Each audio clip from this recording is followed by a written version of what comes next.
Hello all, welcome to Khushi's kitchen.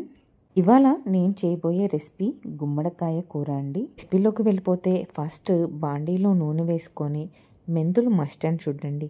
మెంతులు వేసుకొని అవి వేగిన తర్వాత ఆవాలు జీలకర్ర వేసి మంచిగా వేగాక ఎండుమిర్చి వేసుకోవాలి. ఆ తర్వాత ఉల్లిపాయలు పచ్చిమిర్చి వేయించుకొని పసుపు ఉప్పు వేసుకోవాలి. ఉల్లిపాయలు బాగా మగ్గిన తర్వాత మీకు కావాలనుకుంటే టమాటా కూడా వేసుకోవచ్చు. నేను ఇక్కడ వేయట్లేదు.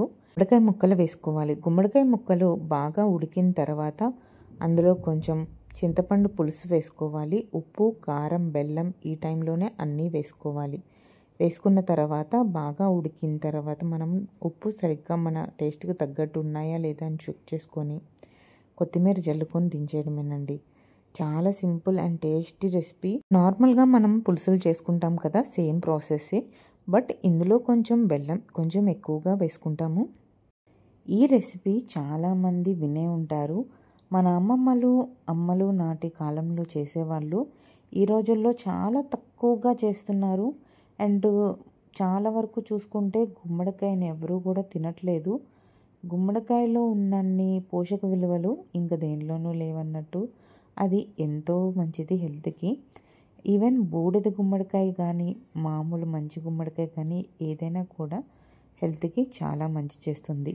ఈ రెసిపీ చేస్తుంటే నా చిన్నతనమే గుర్తొచ్చింది. మా మమ్మీ అయితే దీన్ని గుమ్మడికాయ గుచ్చుకూరలాగా చేసి అలా బౌల్లో వేసిస్తే ఉత్తి కూరే అలా తినేసేదాన్ని నేనైతే. కొంచెం తీయగా కొంచెం పుల్లగా కారంగా అన్ని టేస్ట్లు కలిసి ఉంటుంది. గుమ్మడికాయ కూర చాలా బాగుంటుంది. ఈ గుమ్మడికాయతో హల్వా చేస్తారు, కర్రీ చేస్తారు, పులుసు చేస్తారు. ఇంకా గుమ్మడికాయ అప్పుడప్పుడు తింటుంటే హెల్త్కి కూడా చాలా మంచిది. ఈ గుమ్మడికాయతో మరిన్ని రెసిపీస్ కావాలనుకుంటే కామెంట్ సెక్షన్లో కామెంట్ చేసేయండి. మరిన్ని మంచి మంచి సింపుల్ అండ్ టేస్టీ రెసిపీస్ కోసం మన ఛానల్ అయితే సబ్స్క్రైబ్ చేయండి.